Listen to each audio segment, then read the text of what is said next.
할렐루야, 감사합니다. 오늘 읽은 말씀이 갈라디아서 3장 13절, 이 본문의 말씀은 지금 이제 3주째 같이 은혜를 나누고 있습니다. 예수 그리스도는 왜 율법의 저주를 받는가? 율법의 저주를 받으신 대제목의 두 번째 제목이 이제 세 번째입니다. 본문의 말씀이 이거죠. 우리 아까 같이 말씀을 읽었는데 합독해서 말씀을 읽겠습니다. 시작. 그리스도께서 우리를 위해 저주를 받은 바 되사 율법의 저주에서 우리를 속량하셨으니 기록된 바 나무에 달린 자마다 저주 아래 있는 자라 하였습니다. 이 말씀을 이제 3주 전부터 같이 말씀을 보면서 이 말씀이 복음의 핵심이라고 그랬잖아요. 복음을 요약한 거라고 그랬잖아요. 그리스도께서 우리를 위해서, 나를 위해서 저주를 받았다. 근데 그 저주가 율법의 저주인다. 그렇다고 하면은 나는 왜 율법의 저주를 받아야 되는 것인가에 대해서 지난 주간에 같이 말씀을 은혜를 나눴습니다. 그리고 율법의 저주에서 우리를 속량하셨다. 속량이라고 하는 단어는 우리가 잘 아는 것 같이 값주고 샀다. 나무에 달린 자마다. 그래서 예수 그리스도께서 십자가에 달리셔서 저주를 받고 우리를 예수 그리스도의 보혈의 핏값으로 사주셨다가 그게 속량이에요. 이 말씀이 우리가 이런 말씀을 잘 마음에 새기고 가능한 한 말씀들 이렇게 암송했으면 좋을 것 같아요. 그래서 늘 아무리 복잡한 가운데서도 머릿속에 암송을 해놓으면 그 말씀을 끌어내서 우리 마음 가운데 그 말씀을 묵상하고 하나님께서 우리의 믿음의 분량대로 그때그때마다 이 말씀의 크기와 넓이를 깊이를 깨닫게 해주는 놀라운 은혜를 경험하게 됩니다. 여러분들과 제가 그런 자들이 되기를 주님으로 축원드립니다. 자, 십자가의 죽음을 통해서 이제 성취된 은혜가 무엇인가에 대해서 우리가 이제 등산을 비유해서 정상에 올라가게 되면은 많은 어려움 가운데 이제 힘든 가운데 정상을 등장하잖아요. 정상에 올라가서 바로 내려오나요? 마음껏 동서남북 밑에서는 전혀 보지 못했었던 그런 것을 마음껏 누리면서 보면서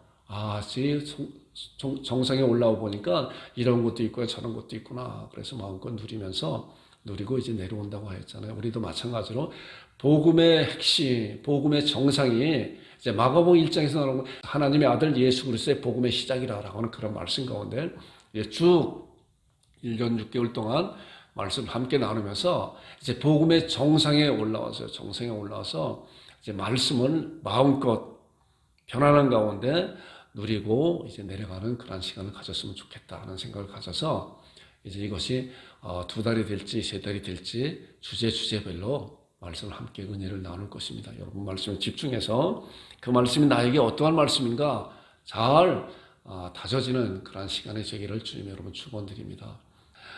첫 번째 우리의 죄를 용서하셨다가 한 4주 전 말씀을 나눴죠. 그 다음에 율법의 저주를 받으셨다. 근데 율법의 저주를 받으셨다. 그 다음에 이제 마귀를 멸하셨다. 부활의 첫 열매가 되었다. 그리고 나머지는 또 다음번에 이렇게 말씀 나눈다고 그랬어요. 그래서 오늘 율법의 저주를 받으셨다. 대주제가 율법의 저주를 받으셨다. 두 번째, 그 다음에 소주제가 첫 번째로는 율법이 무엇인가. 그 다음에 두 번째로 지난주에 나는 율법의 저주를 왜 받는가 그랬어요. 그리고 오늘 세 번째 예수 그리스도께서는 왜 율법의 저주를 받는가. 우리가 말씀을 보면서 이제 왜라고 하는 그러한 단서를 좀 달아서 질문해서 왜 나는 율법의 저주를 받아야 되는 것인가에 대한 것은 지난 주간에 자세히 말씀을 창세기로부터 아담으로부터 내려온 그러한 것에 대해서 함께 은혜를 나누는데 그렇다고 하면 왜 그리스도께서는 율법의 저주를 받아야 되는 것인가에 대한 것을 정확하게 말씀을 해서 잘 아는 여러분들이 되기를 주님으로 축원드립니다. 그래서 지난 주간에도 말씀드린 것 같이 우리가 이러한 말씀에 대해서는 수사학적으로 말씀을 같이 나눈다 그랬잖아요. 결과는 얻었어요. 결과는 얻었는데 그 결과에 대해서 증거가 있어야 되고 그 증거에 대한 증명을 해야 된다는 거예요. 그렇잖아요. 이제 죄인을 잡았는데 분명히 이 사람이 죄를 범했음에도 불구하고 증거와 증명이 없으면은 그를 재판관에다 넘기질 못해요. 그렇기 때문에 반드시 그런 증거와 또한 증명으로서 그를 판사 앞에 올려놓는 것과 마찬가지로 하나님의 말씀도 우리가 왜 우리가 하나님의 그 예수 그리스도의 그런 보혈의 은혜로 말미암아 십자가 구속으로 말미암아 하나님의 자녀가 된 놀라운 사실이 있는데, 이러한 사실에도 더 정확하게 증거를 가지고 증명할 줄 알아야 믿음이 자라 있는 그런 것이라 볼 수가 있어요. 이제 베드로전서 3장 15절에 그런 말씀이잖아요. 너희 마음에 그리스도를 주로 삼아 거룩하게 하고 너희 속에 있는 소망에 관한 이유를 묻는 자들에게는 대답할 것을 항상 예비하라. 예비하라. 그렇기 때문에 내가 예수 그리스도 나의 주님으로 믿고 있는데, 그 주님에 대해서 다른 이들이 나한테 물어봤을 때 나는 과연 얼마만큼 자세하게 증거를 가지고 증명할 수 있는 것인가? 하나님께서 말씀을 통해서 우리에게 주시는 그런 말씀인 거예요. 너희 마음에 그리스도를 주로 삼아 거룩해 하고 너희 속에 있는 소망에 관한 이유를 묻는 자들에게 대답할 것을 예비하라는 거예요. 예비하라. 여러분들과 제가 잘 예배하는 자들이 되기를 주님으로 부탁드립니다. 자, 그 다음에 그래서 이제 지난 주간에 나는 왜 율법의 저주를 받는가? 잠깐 이 말씀을 짚고 이제 세 번째, 예수 그리스도는 왜 율법의 저주를 받았는가? 내가 어떠한 자인가를 알아야 예수 그리스도께서 놀랍게 해놓으신 그런 구속의 은혜를 정말 감격하고 감동할 수가 있는 거예요. 나는 어떤 자인가? 지난주에 말씀을 나눴는데, 자, 이 말씀을 잠깐 보게 되면 로마서 5장 12절의 대표적인 말씀이라고 그랬잖아요. 그래서 한 사람으로 말미암아 죄가 세상에 들어왔다. 죄로 말미암아 사망이 왔다. 그러므로 모든 사람이 죄를 지었으므로 사망에 모든 사람에게 저주가 임하였다. 그래서 그 한 사람이라고 하는 것은 지난주에 말씀드린 것 같이 아담으로 말미암아 이 세상에 죄가 들어왔는데 죄로 말미암아 모든 사람이 사망에 이르렀다라고 하는 그런 말씀을 함께 은혜를 나눴습니다. 자, 그런 말미암아 어떻게 되었나 보니까 로마 3장 10절을 보니까 의인은 없나니 하나도 없다. 그리고 로마 3장 19절에 모든 입을 막고 온 세상으로 하나님의 심판 아래 있게 하려 함이라. 누구로 말미암아? 아담으로 말미암아 온 세상 사람들이 이제 이 세상에 죄인으로 태어나는 거예요. 그 시편 51편 5절에 이제 다윗이 고백한 거 우리 말씀 나눴잖아요. 내가 죄악 중에 출생하였으면 모친이 죄 중에 나를 잉태하였나이다. 그러니까 온 인류는 이 세상에 태어날 때부터 죄인으로 태어나는 것인데, 이 말씀을 보니까 모든 사람이 이제 하나님의 심판 아래 있게 하려 하심이라. 이러한 말씀을 받아들이고 아는 자들은 그럼 우리는 어떻게 해야 될 건가, 어떻게 될 건가 하는 그런 간절함이 있어요. 하나님의 뜻대로 하는 그런 근심은 후회할 것이 없는 구원에 이르는 회개를 이룬다고 하는 그런 간절함이 있는 거예요. 이런 자들이 하나님께서 말씀을 통해서 그러한 문제를 시원하게 해결해 주는 거예요. 죄사함을 받게 해주는 놀라운 약속이 있는데, 이 세상 수많은 사람들이 이러한 문제를 해결해 보려고 얼마나 많이 선행을 하고 또한 행위로서 또한 공덕을 쌓고 해보잖아요. 그러나 그런 모든 것은 다 부질 없는 것이라고 우리가 말씀을 통해 알게 되잖아요. 갈라디아서 3장 10절과 야고보서 2장 10절에 나오는 말씀이 율법을 지키다가, 율법을 항상 지켜야 되는데 율법을 지키다가 99가지를 지켰는데 한 가지를 어겼다 하면은 말씀을 보니까 다 어긴 거라. 그렇기 때문에 이 세상에 율법을 지킬 사람은 한 사람도 없다라고 하는 그런 사실을 아는 자는, 그렇다고 하면 우리는 율법의 저주를 받고 영원히 지옥 갈 수밖에 없는데 어떻게 해야 됩니까? 하나님 앞에 나오는 자들이 된다는 거예요. 오늘 이런 말씀을 통해서 예수님께서 왜 저주를 받으셨는가에 대한 말씀을 정확히 이제 우리는 이제 그래, 하나님의 은혜로 말미암아 예수로 말미암아 구원을 받을 하나님의 자녀인데, 이런 자녀가 된 자들도 어떠한 과정을 통해서 어떻게 그것을 증거할 수 있고 증명할 수 있는 것인가, 어떠한 말씀을 통해서 그러한 것을 잘 증명할 수 있는 것인가, 이 시간 통해서 말씀을 잘 다져지고 또한 나의 신앙을 돌아보는 중요한 시간이 되기를 주님으로 축원드립니다. 자, 그래서 보니까 이제 창세기에 있는 말씀 보니까 아담과 하와가 하나님 앞에 범죄에서 첫 번째 한 것이 뭐예요? 자기의 부끄러움이 보이니까 어떻게 했죠? 무화과 나무를 잎어서 엮였잖아요. 이것을 무엇을 의미하는 거냐면은 우리 이 죄인된 인간들은 다 누구나가 다 자기의 의로서 자기의 행위로서 모든 것을 가려보려고 해요. 그런데 이 말씀 그 다음에 나오는 말씀 보니까 이사야 59장 6절과 예레미야에 있는 말씀을 보니까 그런 말씀.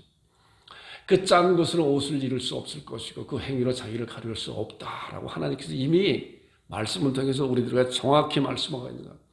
그럼에도 불구하고 이런 것을 가린다고 하여도 가릴 수가 없는 거예요. 하나님 앞에는 절대로. 그 다음에 예레미야에 있는 말씀을 보니까 내가 제물로 스스로 씻으며 내가 제물로 내가 많은 비늘 쓸지라도 내 죄악이 내 앞에 여전히 그대로 있다.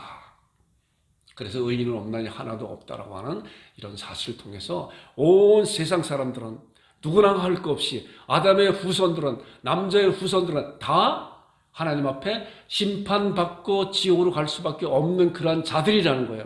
그런데 이제 하나님께서 어떠한 놀라운 약속을 해주셨나? 이게 이사야 59장 16절에 나오는 그런 말씀이에요.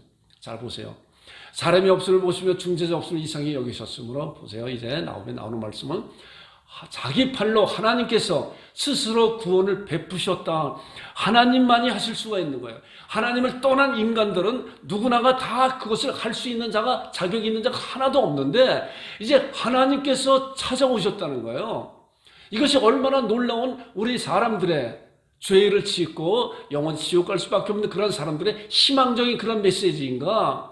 그렇기 때문에 우리는 하나님의 말씀을 통해서 하나님께서 어떠한 약속을 우리에게 주시는 것인가? 라고 우리는 그런 말씀을 잘 받아야 돼요.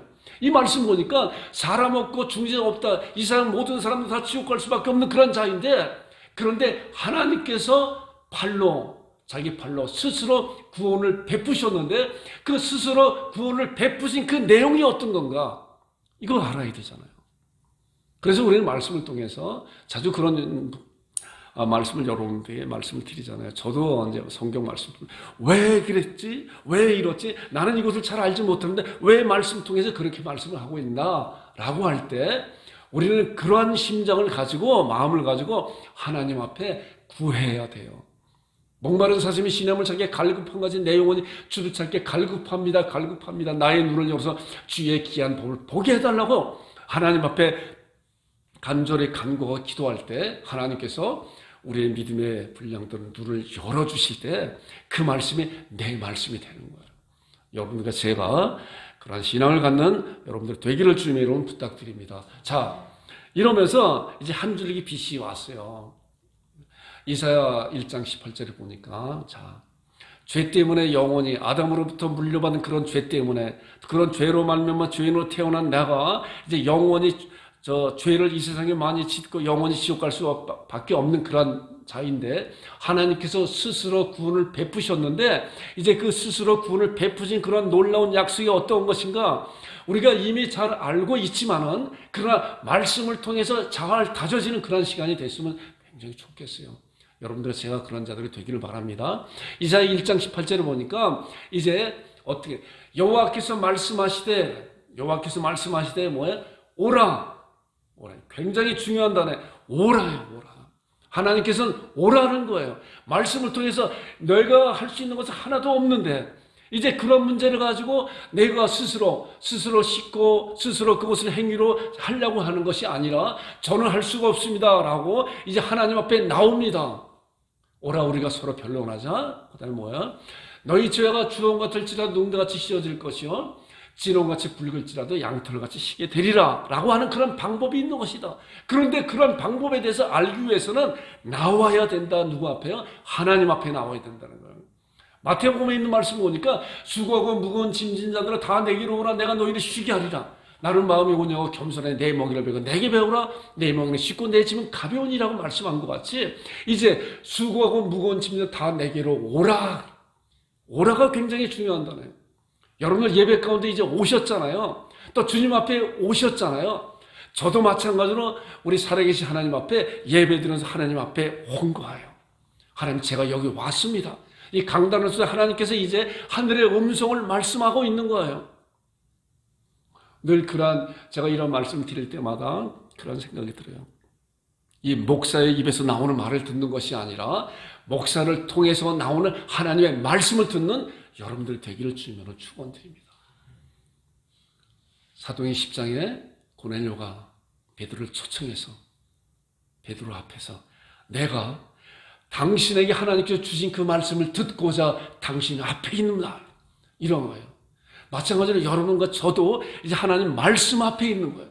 말씀을 주셔서 말씀을 열어달라고. 이 말씀 보니까 여호와께서 말씀하시되 오라. 우리가 서로 변론하자. 너희 죄가 주홍같이 진홍같이 붉어도 눈과 양털같이 시게 할 수 있는 그런 방법이 있는 것이다. 그런데 그 방법이 어떤 것인가 보니까 그 방법이 바로 이 말씀이에요. 이 말씀. 그리스도께서 율법의 저주를 받았다는 거예요. 율법의 저주를 받았다. 그런데 율법의 저주를 받은 거에 대해서 이제 함께 말씀을 통해서 잘 정리해 볼 거예요. 나눠볼 거예요. 자, 보세요. 제가 이 말씀을 준비를 하면서 크게 두 가지로 이제 말씀을 이렇게 나눠봤어요. 표면적인 그런 율법의 저주, 그 다음에 이면적인 율법의 저주. 그래, 표면적인 것은 이제 종교적인 그런 거와 정치적인 거, 이면적인 것은 영적인 거, 하나님의 섭리라고 말씀을 통해서 볼 때 여러분들 은혜를 받는 이런 시간이 되기를 주님으로 축원드립니다. 자, 보세요. 표면적 마가복음 14장에 나오는 말씀을 보니까 마가복음 14장은 이제 예수님께서 우리가 이미 이제 마가복음을 통해서 이 말씀을 이제 함께 은혜를 나눴던 말씀이에요. 자, 잘 기억을 하시면 돼요. 마가복음 14장에 나오는 말씀은 이제 대제사장 가야바가 예수님을 이제 안나스에서 이제 예수님께서 5번이나 신문을 받게 되잖아요. 4명을 통해서 안나스에 갔다가 대제사장 가야바에 갔다가 빌라도에 갔다가 헤롯에게 갔다가 빌라도에 갔다가 왔다 갔다 또 며칠도 아니라 몇 시간 사이에 밤에 새벽에 왔다 갔다 한 질질 끌려 다녔다 그랬잖아요. 그런 가운데 이제 빌라도가 사내들인 공회원들을 모으고 예수님을 신문하기 시작하는 거예요. 자, 예수님을 이제 분명히 죽여야 되는데 결론을 갖고 있어요. 결론을 갖고 있는데 하나의 절차를 따라서 이제 공회원들을 모으고 예수님한테 이제 그 증인들을 통해서 이야기를 듣고 있는 거예요. 증거를 찾는 거예요. 그런데 증인들이 이야기가 서로 다르다 그랬잖아요. 그러다 보니까 이제 가야바 대제사장이 자기가 직접 예수님을 신문하는 거예요. 내가 오실 그 그리스도냐? 내가 하나님의 아들 그리스도냐? 그랬더니 바로 여태까지 예수님께서 잠잠하고 계시다가 바로 그렇다. 내가 그다. 그리고 그 공회원들 앞에서 너희들이 내가 하나님 보좌 우편에 앉을 것이고 구름을 타고 이 세상에 올 것을 보리라. 라고 했더니 가야바의 반응이 뭐냐고 하면 옷을 찢고 이제 더 증거를 찾을 필요가 있느냐? 이런 확실한 증거가 있다. 라고 그 다음에 나오는 말씀이 이제 64절에 나오는 말씀이에요. 그리고 공회원들에게 선동을 하죠. 자, 그 신성모독하는 말을 너희가 들었지 않느냐? 저가 나사렛 목수의 아들 예수에 불과한데 아무리 능력을 많이 행했다 해도 하나님의 자녀라고 자기가 라고 하는 신성모독을 들었지 않느냐? 너희는 어떻게 생각하느냐? 아니? 자, 그 다음에 나오는 말. 공회원들이 다 모인 그들이 예수를 사형에 해당한 자로 정죄하였다. 자, 종교적으로 이미 저주를 받은, 판결을 받은, 십자가에 달리는 저주를 받는 그런 것에 처해졌다라고 합니다. 자, 이것이 겉으로 드러난 그런 말씀이에요. 자, 그 다음에 이제 요한복음 19장에 나오는 말씀은 이제 빌라도에게 이제 예수님께서 가셨잖아요. 예수님께 또 빌라도에 또 끌려갔어요. 가서 빌라도가 예수님을 신문하기 시작했죠. 신문하는 가운데 때로는 유대인의 왕이라고 하는데 네가 정말 유대인의 왕이냐라고 물어봤을 때 내가 왕이다. 그러나 내 나라는 이 세상에 있는 것이 아니라 내 나라는 빌라도가 볼 때 알지 못하는 나라, 하나님 나라에 있다. 그러고 보니까 이제 빌라도가 예수님을 신문해도 예수님 앞에 죄를 찾을 것이 없는 거예요. 그렇기 때문에 이제 빌라도는 예수님을 놓아주려고 얼마나 애를 많이 썼는지 몰라요. 자, 이 말씀 보니까 이러므로 빌라도가 예수를 놓으려고 힘썼으나 유대인들이 어떻게 소리 질러서 유대인들이 저 예수를 바로 십자가에 못 박게 해달라고 빌라도에게 소리 지르면서 그랬어요.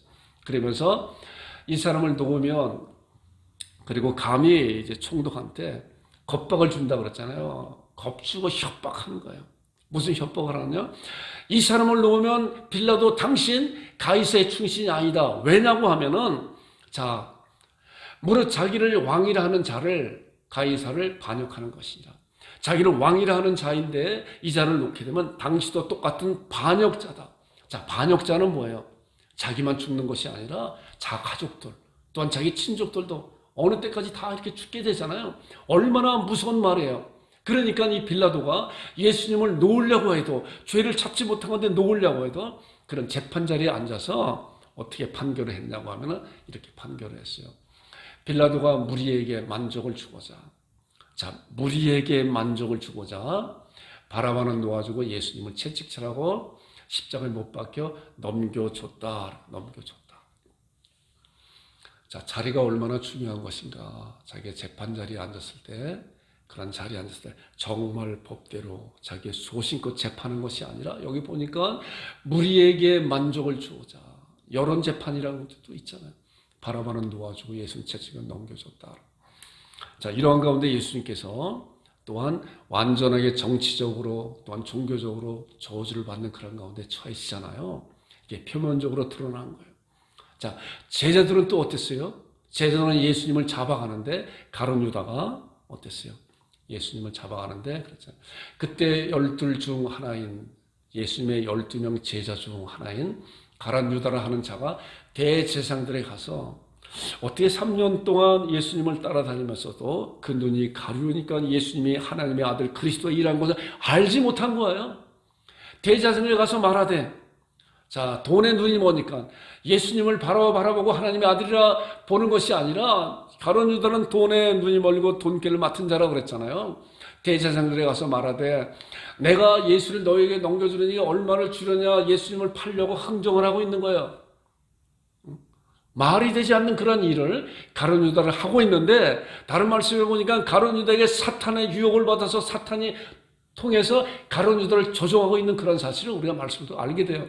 그들의 은사심을 달아주거든 그때부터 예수를 넘겨줄 기회를 찾더라. 누가요? 가룟 유다가. 그리고 결과적으로 예수를 잡아줄 앞잡이가 돼서 예수를 잡아주게 되잖아요. 그리고 예수님께서 이제 빌라도, 이제 가야바 또는 그런 대제사장들에 갔을 때 베드로는 또 어땠어요? 베드로. 그렇게 신앙이 좋았던 그 베드로가 사단 마귀의 유혹을 받으니까 이러한 일을 하고 말해요. 우리가 잘 아는 것이 베드로가 3번이나 예수님을 부인하고 마지막 부인할 때 어땠어요? 그러나 베드로가 저주하였다. 맹세하였고, 나는 너희가 말하는 이 사람, 이 예수를 알지 못하라고 얼마나 시침을 딱 대면서 도망가 버리고 말하죠. 저주하고 맹세하고. 마가복음 14장 50절에 보면은 예수님의 다른 제자들은 또 어땠가? 제자들이 다 예수를 버리고 도망하였다. 3년 동안 말씀을 가르치고 또한 여러 가지 기적과 이적과 능력을 행하는 그러한 것에 함께 하였었던 그런 제자들의 예수님을 다 버린 것 같아요. 예수님께는 철저하게 버림을 당하고 저주를 받는 그런 위치에 처해 있다고 하는 것이 우리가 드러난 표면적인 그런 말씀인데, 이 말씀 가운데 예수님께서 왜 십자가의 율법의 저주를 받으시고 십자가에 달리셨나고 하는 것은 이제 영적인 의미가 어떤 것인가. 이런 말씀에 보게 되면은 사단 마귀는 종교 지도자들을 통해서, 가룟 유다를 통해서, 또한 빌라도를 통해서, 베드로와 제자를 통해서 유혹하고 그들을 사용하고 이용했잖아요. 사단 마귀는 이런 거예요. 과거 알고 현재에 안주하는 자이다. 미래는 절대로 알지 못해요. 사단 마귀가. 그러면서 이제 예수님께서 나타나셔서 온 세상 사람들을 휘잡고 다니니까 저만 죽이면은 이 세상이 내 것이다 라고 하는 그런 생각에 사로잡혀서 많은 사람들을 통해서 예수님 잡아 죽였잖아요. 만약에 사단 마귀가 예수님께서 죽으시면 부활하신다고 하는 그런 사실을 알았다고 하면은 예수님 잡아 죽였을까요? 절대로 잡아주지 않죠. 그런 사실을 모르고 예수님만이 죽기만 하면은 온 세상이 내 거가 될 거다라고 하는 욕심 가운데 이런 일을 행하고 마니까 결과적으로 표면적으로 예수님을 잡아 죽이게 되잖아요. 예수님께서 이제 가룟 유다에게 그런 얘기도 했잖아요. 나는 기록된 대로 가거니와 나를 파는 저는 차라리 나지 아니하였으면 좋을 뻔하였다. 가룟 유다는 이런 사실을 알지 못하는 거예요. 예수님께서는 기록된 대로. 그렇기 때문에 이제 말씀을 한번 보겠습니다. 이사야 53장 6절에 있는 말씀은 굉장히 중요한 말씀이고 제가 말씀을 설교할 때마다 이 말씀을 많이 인용을 해요. 말씀 보세요. 보니까 우리는 다 양 같아서 그릇 행을 각기 제 길로 갔다. 아담으로부터 물려받은 그런 모든 죄들은 자기가 그릇 행을 각기 제 길로 간 거예요. 이제 희망이 없는 그런 가운데 있는데 하나님께서 이제 은혜를 베푸시고 우리를 구원을 베푸시기 위해서 하나님께서 해놓으신 그러한 일이 어떤 것인가 보니까 여호와께서는 우리 모두의 죄악을 그에게 담당시키셨도다. 굉장히 중요한 말씀입니다. 하나님께서 우리 인간으로서 할 수 없는 그런 모든 것을 이제 하나님께서 하여 주셨는데 그에게 담당시키는 그가 누구신가 그가. 자, 그가 우리 아는 것이 예수님이시잖아요. 그 예수님이 어떠한 분이신가 잘 말씀 속에서 잠깐 보겠습니다. 보세요. 창세기 3장 15절에 보니까 창세기 3장은 이제 하나님께서 에덴 동산에서 아담과 하와를 살게 해주시고 이제 선악과를 먹지 말아라 먹는 너희 정령 죽이라 그랬는데 3장에 들어와서 이들은 사단의 유혹을 받아서 이제 뱀의 화신을 입고 사단이 그들을 유혹했잖아요. 먼저 하와를 유혹했고 아담이 또 함께 그 선악과를 먹고 나니까 이들이 하나님 앞에 범죄를 하고 그리고 하나님 앞에 저주를 받게 되죠. 그래서 남자는 평생에 이마에 땀을 흘려야 먹고 살 수 있고 또한 여자는 이제 해산하는 고통을 갖고 그리고 사단 마귀 뱀은 네가 다른 동물보다 더 저주를 받는다. 그리고 평생에 기어다니고 그 다음에 흙을 먹을 거라 라고 말씀하면서 3장 15절에 나오는 말씀이 이 말씀이에요. 내가 너로 사단 마귀에게 한 말이에요. 자, 뱀이 왜 사단 마귀라고 하는 것을 우리가 지난주에 같이 말씀 나눴잖아요. 내가 너로 여자와 원수가 되게 하고 내 후손도 여자의 후손과 원수가 되게 하리니 여자의 후손은 내 머리를 상해갈 것이요. 우리가 잘 아는 것이 여자의 후손은 예수님이잖아요. 예수님께서는 사단 마귀의 머리를 완전히 박살내는 것이고 그 다음에 너는 결과해봐야 그의 발꿈치를 상해할 것이다 라고 이미 창세기를 통해서 예수 그리스도에 관한 그런 말씀을 사단과 예수 그리스도에 관한 말씀을 이렇게 예언하고 있는 말씀이에요. 여기에 여자가 나오잖아요. 여자. 그 다음에 여자의 후손이 나오잖아요. 자, 근데 이 여자가 이제 결혼한 여자냐 아니면 처녀냐라고 하는 것은 이사야 7장 14장을 통해서 처녀가 잉태여 아들을 낳으리니 이름을 임마누엘이라 하라라고 하는 말씀을 보니까 이 여자는 처녀였었구나. 자, 그런데 처녀가 어떻게 잉태할 수 있는 것인가? 이것이 놀라운 말씀해 주시는 그런 놀라운 약속이잖아요. 비밀이에요. 그런데 거기에 대한 정답이 뭐라고 그랬어요? 성령님으로 잉태한다고 그랬죠. 하나님께서 하신다고 그랬죠. 전능하신 우리가 사도신경 고백할 때 나는 전능하신 하나님 아버지를 믿사오며 전능하신 하나님은 온 우주를 만드시고 창조하시고 또한 이런 일도 능히 하시는 그런 분이시기 때문에 처녀가 잉태여 아들을 낳을 수가 있다는 거예요. 자, 이 말씀을 통해서 이제 갈라디아서 4장 4절과 5절에 나오는 말씀을 보니까 잘 말씀을 보세요. 때가 차네. 하나님께서는 때가 있는 거예요.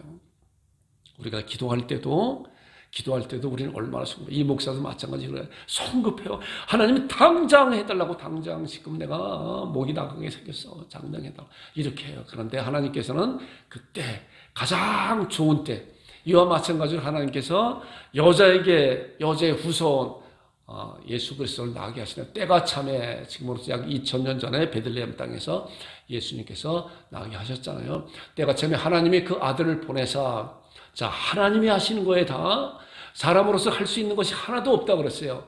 왜냐고 하면 에베소 2장 1절에 보니까 너희 허물과 죄로 죽었던 너희를 살렸다는 거예요. 허물과 죄로 죽은 자는 아무것도 할 수가 없는 거예요. 그는 아무것도 할 수 없다고 하기 때문에 우리가 정말 나는 할 수가 없습니다. 아무것도. 나의 의로서는 나의 선행으로서는 나의 공덕을 쌓아갖고는 하나님 앞에 갈 수 있는 길이 전혀 없습니다. 그 포기할 때 그때 하나님께서 그를 들어 쓰신다는 거예요. 그리고 하나님 앞에 나오는 자들에게 보라 오라 내가 너희 죄가 주홍과 될지라 눈과 같이 씻어줄 거예요. 진홍같이 붉을지라 양털같이 되게 한다고 하는 놀라운 약속을 우리들에게 부어준다는 거예요. 그런데 그러한 약속에 대한 구체적인 실행이 지금 나오는 그런 말씀이에요. 때가 참에 하나님께서 그 아들을 보내사 다음에 나눈 말씀 그 말씀 같이 읽어보겠습니다. 시작. 여자에게 나게 하시고 율법 아래 나게 하신 것은 설교 가운데 그런 말씀을 하잖아요. 우리는 남자의 후손이에요. 어머니가 여성이라고 하여도 우리는 남자 아담의 후손이고 예수님만이 여자의 후손이에요.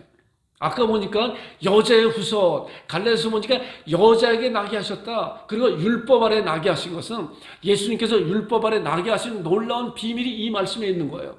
그 다음에 나오는 말씀이 그 말씀에 보니까 율법 아래 있는 자들을 속량하시고 율법 아래에서 누구나가 다 저주를 받을 밖에 없는데 예수님께서 하나님께서 그 아들 예수 그리스도 이 세상에 보내시고 여자에게 나셨다고 하는 그런 사실은 우리와 신분이 다른 거예요.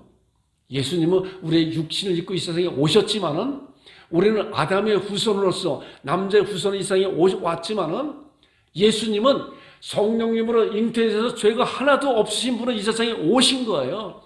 그렇기 때문에 그분만이 홀로 독생자이시고 다른 이로서는 구원을 얻을 수 없는 천하인간의 구원을 얻을 만한 다른 이름을 우리에게 주신 일이 없다라고 하는 그런 말씀이 바로 그 말씀이에요. 여자에게 나게 하시고 율법 아래 나게 하셔서 율법 아래서 저주받고 영원히 지옥 갈 수밖에 없는 그런 자들을 속량하셨다. 속량하는 값주고 샀다. 값주고 어떻게 샀냐? 십자가상에서 값주고 사셔서 우리로 아들의 명분을 얻게 하려 하심이라. 자, 우리 이러한 말씀을 통해서 예수님께서 이제 표면적으로 종교 지도자 대제사장을 통해서 또한 정치적인 그런 빌라도를 통해서 사형 판결을 받았지만은 이들은 결국은 하나님께서 예배해 놓으신 하나님의 섭리 가운데 예배해 놓으신 그런 일을 하고 마른 거예요. 그들은 알지 못하였고 그들은 사단 마귀의 조종을 받아서 그렇게 하였지만은 결과적으로 하나님께서 말씀대로 성경대로 내가 죽으시고 성경대로 사흘 만에 살아났다고 하는 그런 놀라운 약속을 이제 예수님을 통해서 이루어 놓은 것인데 그러한 사실을 하나님께서 하나하나 해 나가고 계시는 거예요. 자, 그 다음에 나오는 말씀 보니까 이제 때가 찼는데 우리가 마태복음 1장 20절, 21절 나오는 말씀 잘 알잖아요. 아들을 낳으리니 이름을 예수라 하라. 아, 그 여자에게서 나오는 낳는 그 아들이 바로 예수님이구나. 그러잖아요. 그러니까 예수님은 이 세상에 태어나실 때부터 아들을 낳으니 이름은 예수라 하라. 이는 그가 자기 백성을 그들의 죄에서 구원할 자라. 하나님께서 구원해 주신 그런 놀라운 약속. 오라 우리가 서로 변론하는 너희 죄가 주홍과 들지라 눈과 같이 휘어질 것 진홍같이 붉을지라 양털같이 될 수 있는 그런 방법이 바로 예수님이 이 세상에 태어나서 자기 백성들의 그 죄를 나의 죄를 구원할 자신데 그 구원할 그런 구체적인 그 사건이 십자가의 저주라는 거예요. 십자가상의 저주라는 거예요. 자, 그러므로 이제 요한복음 1장에 나오는 말씀 보니까 예수님께서 세례 받으시고 이제 세례 요한한테 나오게 되세요. 세례 요한은 영안이 열린 가운데 예수님을 바라보면서 그 말씀을 했잖아요. 보라 세상 죄를 지고 가는 하나님의 어린 양이로다. 저는 그 전에 이런 말씀을 보면서 나는 가지고 다른 사람들의 세상 죄 같이 이렇게 생각이 되어져요. 그래서 우리는 때로는 말씀을 볼 때 보라 나의 죄를 지고 가는 이렇게 나의 개인적으로 말씀을 조금 이렇게 바꿔도 괜찮아요. 세상 가운데 내가 있잖아요. 보라 나의 죄를 지고 가는 하나님의 어린 양이로다가 라고 세례 요한은 온 우주 가운데 놀라운 선포를 한 거예요. 마찬가지로 우리도 예수 그리스도의 그런 놀라운 사역을 보면서 이제 말씀의 내용을 보면서 나의 죄를 지고 하나님의 어린 양이로구나라고 우리가 고백할 수 있는 여러분들이 되기를 주님으로 축원드립니다.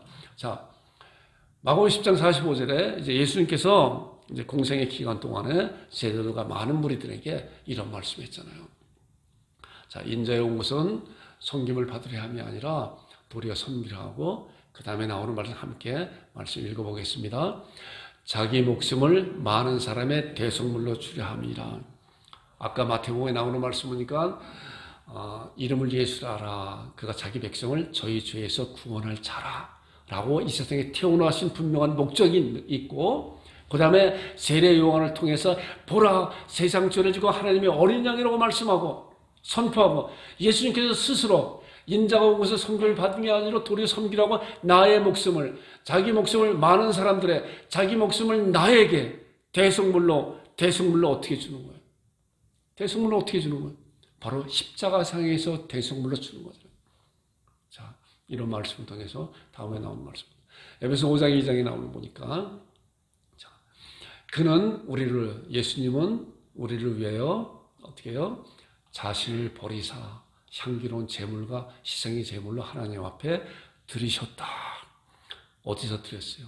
십자가상에서 완전히 드신 거예요. 십자가상에서 완전히. 그렇기 때문에 표면적으로는 종교 지도자들이나 정치가를 통해서 표면적으로 십자가에 달린 것 같지만은 그 이면에 영적인 의미에 하나님의 섭리 가운데 바로 나를 위해서 십자가에 달리셨구나. 예수님께서 그런 능력이 많으심에도 불구하고 십자가에 내려오라고 조롱하는 그런 자들을 당장에 없애지 않냐고 묵묵히 덜 깎는 자 앞에서 잠잠한 양같이, 도살장으로 끌려가는 양같이 아무 말씀 안 하시고 십자가 달려서 돌아가신 분명한 이유가 바로 우리를 위해서 하나님 앞에 희생의 제물, 향기로운 제물을 드렸다는 거예요. 자, 예수님께서 십자가에 달리셔서 이제 말씀을 하신 거예요. 숨을 거두시기 전에 이런 말씀을 하셨어요. 마가복음 15장 34절에 보니까, 자, 말씀을 잘 보세요. 달리시면서 제9시에 예수께서 크게 소리 지르시니, 제9시라고 하면 오후 3시 되잖아요. 9시 플러스 6컴은 거의 시간이 맞는다고 그랬죠. 지금 시간하고. 제9시에 예수께서 크게 소리시며 9시에 달리셔갖고 12시에 해가 다 어두워지고, 그리고 9시에 이제 숨을 거두시기 바로 전에 예수께서 크게 소리 지르시되 엘리 엘리 라마 사막다니 하시니, 이를 번역하면 나의 하나님 어째 나를 버리셨나이까. 성부 하나님께서 예수 그리스도를 완전히 버리셨어요. 이 말씀 보니까 나의 하나님 어째 나를 버리셨나이까 라고 처절한 기도를 하나님 앞에 함에도 불구하고 하나님은 외면하셨다는 거예요. 왜 외면하셨을까요? 아까 말씀 보니까 우리는 다양한 것을 그릇 행하여 각기 제 길로 갔거늘 여호와께서는 우리 무리의 죄악을 예수님한테 담당시켰기 때문에 예수님은 죄덩어리가 된 거예요. 그 죄가 누구의 죄예요? 우리의 죄, 여러분들과 저의 죄, 온 세상 사람들의 죄이기 때문에 하나님께서는 그 죄를 0.1%도 돌아볼 수 있는 그런 것이에요. 완전히 외면하시고 그를 처절하게 저주를 받게 한 거예요.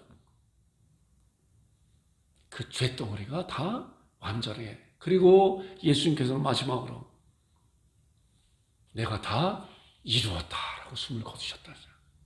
이루었다. 뭘 다 이루었어요? 오신 목적이 나의 백성들에 위해서 죄를 짊어지시고 십자가 상에서 완전한 저주를 종교 지도자일 뿐만이 아니라 성부 하나님 앞에도 저주를 받고 다 버리셨다는 거예요. 자, 그리고 나오는 말씀 보니까 베드로 3장 18절에 그리스도께서도 이제 단번에 죄를 위해 죽으셨다. 단번에 의인으로서 불의한 자를 대신하셨다. 그렇잖아요.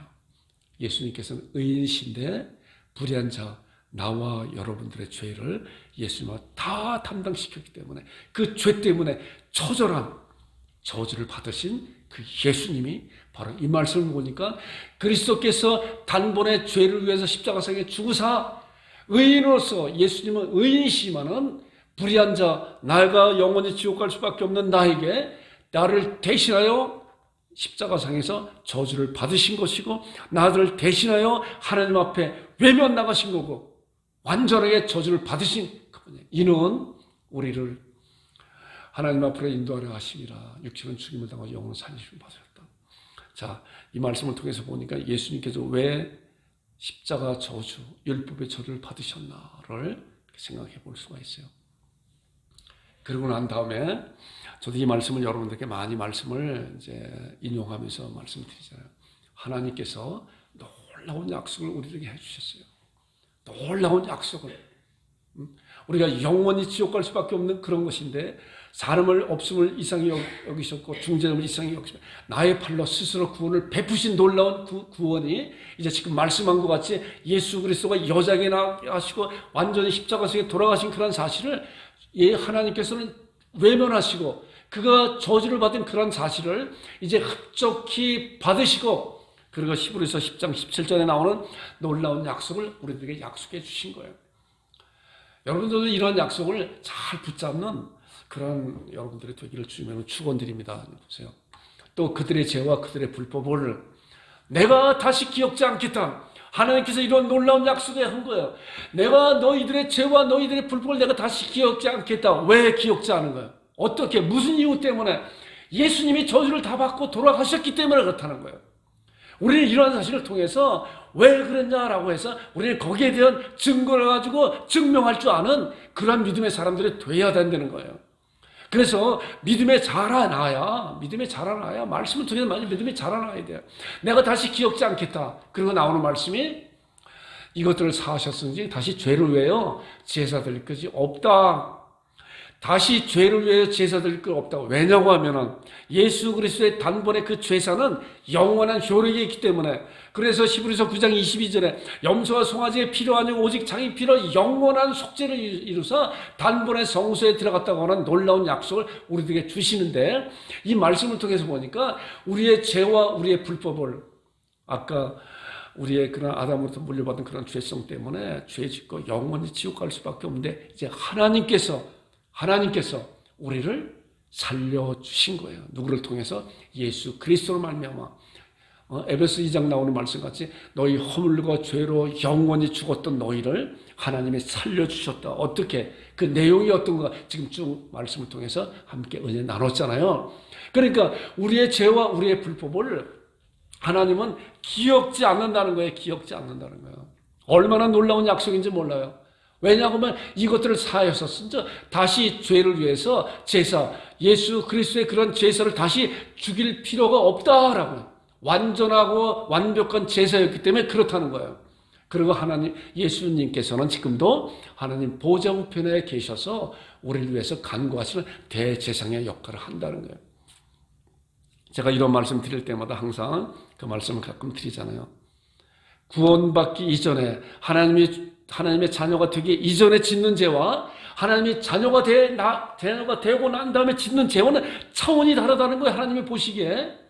우리가 대표적으로 세족식에 대해서 예수님께서 요한복음 세족식에 말씀하고 있잖아요. 세족을 하고 있는데 베드로 앞에 왔더니 베드로가 어떻게 선생님 나 발을 닦아주냐고 그랬더니 내가 발 닦지 않으면 나와 너와 상관이 없다. 그랬더니 베드로가 그럼 내 머리와 손도 다 닦아달라고 그랬잖아요. 그랬더니 예수님께서 하시는 말씀이 이미 목욕한 자는 발밖에 닦을 필요가 없다. 놀라운 말씀이에요. 이미 목욕한 자. 하나님의 이런 말씀을 통해서 하나님의 자녀가 된 자들은 이제 자녀가 되고 나서도 얼마든지 자녀가 되기 이전보다 더 큰 죄를 범할 수가 있는데 하나님의 보시기에 그 죄와 이 죄는 차원이 다른 거예요. 우리 이러한 사실을 잘 분별하면서 그전에 이 목사가 이러한 것을 분별을 못할 때 얼마나 하나님의 자녀가 되고 난 다음에도 죄 때문에 얼마나 유혹을 당하고 조롱을 당했는지 몰라요. 사단마귀 우리를 조롱해요. 네가 하나님의 자녀면서 이 꼴이 있냐 뭐냐. 너는 하나님의 자녀도 아니다. 라고 조롱하는 거예요.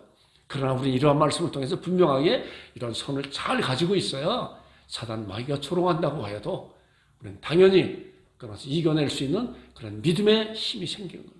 그렇기 때문에 이제 하나님의 자녀들은 뭐예요? 만일 우리가 우리 죄를 자백하면 저는 미쁘시고 오히려서 우리 죄를 사하시며 모든 불에서 우리 깨끗게 하신다고 하는 놀라운 약속을 붙잡고 하나님 제가 잘못했습니다 라고 고백하잖아요.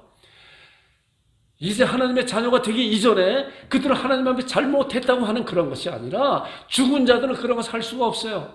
하나님께서 말씀을 통해서 살려주셔야만이 이제 그런 사실을 보고 하나님 앞에 회개할 수 있는 그런 사실이라고 하는 사실을 잘 아는 여러분들 되기를 바랍니다.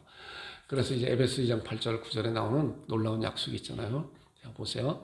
너희는 그 은혜를 인하여 지금 그 은혜에 대한 말씀을 쭉 이렇게 봤잖아요. 사실 그 은혜에 대한 그런 말씀을 지금 말씀 본 것보다도 몇 배 더 말씀을 이렇게 봐야 되는데 시간상으로 그거는 나중에 이제 전도 집회할 때 시간을 충분히 가지고 말씀 나눌 거예요. 자, 그 은혜가 뭐예요? 하나님이 하셨잖아요. 세상 사람은 할 수 없는 것을 하나님이 예수 그리스도를 이 세상에 여제후손을 보내시고 그 예수 그리스도 앞에 우리의 죄를 담당시키시고 그 예수 그리스도가 십자가에 달리시고 그리고 예수 그리스도가 십자가 당해서 엘리 엘리 라마 사막당에 나의 하나님 어찌 나를 버리셨나라고 하고 처자는 기도할 때 하나님은 외면하신 그러한 것이 왜 그런가? 나의 죄 때문에 하나님이도 예수님을 쳐버리셨다. 그러나 하나님의 능력으로 그 죄는 깨끗이 씻음을 받았고 그리고 예수를 부활시킴으로 우리의 죄가 완전히 하나님 앞에 갚아주신 놀라운 사실을 보게 됩니다. 그것이 바로 은혜라는 거예요. 그런 은혜를 말미암아 믿음으로 우리가 구원을 받았다. 구원은 받으려고 쫓아가는 것이 아니라 그런 은혜를 믿음으로 말미암아 하나님의 자녀가 되었다. 그리고 신앙생활은 하나님의 자녀가 된 자가 이제 하나님 앞에 제가 하나님의 자녀가 됐습니다. 제가 하나님 앞에 말씀대로 영과 진리로 주 앞에 예배 드립니다. 라고 하는 거예요. 믿음으로 구원을 받았으니 이것은 너에게서 나온 것이 아니요 하나님의 얼마나 놀라운 선물이라고요. 그래서 구원은 하나님의 선물이라고 말씀하고 있는 거가 바로 이런 거예요. 너에게서 난 것이 하나님의 선물이라 행위에서 난 것이 아니 이런 누구든지 자랑치 못하게 함이라. 여러분과 제가 이런 말씀을 통해서 잘 신앙이 다져지는 여러분들 되기를 주님의 이름으로 부탁드립니다. 그렇기 때문에 이제 마지막으로 예수 그리스도께서 왜 율법의 저주를 받았는가? 이제 이 질문에 대해서 지금 쭉 말씀을 나눴잖아요. 왜 받았어요? 한 문장으로 하게 되면 나 때문에 받았구나. 그렇잖아요. 나 때문에 받으신. 이게 은혜라는 거예요. 이것이. 이런 사실을 우리 말씀을 통해 지금 보았잖아요. 하나님께서 나 때문에 예수 독생자 예수 그리스도 이 세상에 보내신 거고 그리고 가진 모욕과 조롱과 핍박을 당하면서 십자가상에서 저주를 받고 하나님조차도 그를 예수 그리스도의 그런 간절한 기도를 저버리셨잖아요. 왜? 나의 죄 때문에 그런 거예요. 그래서 예수 그리스도께서 왜 저주를 받았는가에 대한 분명한 말씀을 가지고 증거와 증명할 줄 아는 여러분들과 제가 되기를 주님의 이름으로 축원드립니다. 자, 다음 주에는 그래서 그리스도의 저주가 어떻게 내 안에 믿음으로 이루어질 수 있는 것인가 굉장히 중요한 그런 말씀이에요. 어떻게 그리스도께서 이 목사도 그 전에 그런 생각을 많이 했어요. 어떻게 예수님께서 2000년 전에 이스라엘 땅에서 십자가에 달리신 그 사건이 나와 지금 살고 있는 2000년 후에 살고 있는 나와 무슨 상관이 있는 것인가 이것이 이해가 안 되는 거예요. 말씀을 열어주지 않으니까 이해가 안 돼요. 근데 하나님께서 성경 말씀을 통해서 얼마나 정확하게 제가 이 말씀을 준비하면서 이런 생각이 들어요. 우리가 시계를 보잖아요. 시계 이제 옛날 시계는 기계식이잖아요. 겉에는 시침과 이제 분침이 있잖아요. 분침. 물론 초침들이 가지만은 겉에 드러난 것은 이거 시간을 볼 수가 있는데 그러나 그 속 안에 정교한 그런 그 톱니들의 작고 큰 것들이 서로 맞물려서 가면서 이런 결과를 돌출하잖아요. 마찬가지로 하나님의 말씀을 얼마나 정교하게 여기저기 말씀을 감춰놓고 그 말씀을 이렇게 꿰게 만들었을지 몰라요. 예수님께서 저주받은 그런 저주가 내 안에 믿음으로 어떻게 역사할 수 있는 것인가에 대한 말씀을 다음 시간에 함께 말씀을 나누면서 말씀을 잘 정리하고 그래서 그런 분명한 약속을 가지고 다른 이들에게 말씀을 통해서 잘 증거하는 여러분과 제가 되기를 주님 여러분 축원드립니다. 우리 지금 합심 기도하겠습니다. 말씀에 바로 서게 하여 주옵소서. 말씀에 서야 돼요. 말씀에 서야 돼요. 율법의 저주를 받은 예수님의 크신 은혜를 기억하게 하소서. 그 큰 은혜에 감사하는 자가 되게 하소서. 우리 함께 합심해서 기도하겠습니다. 아버지 하나님, 아버지 하나님.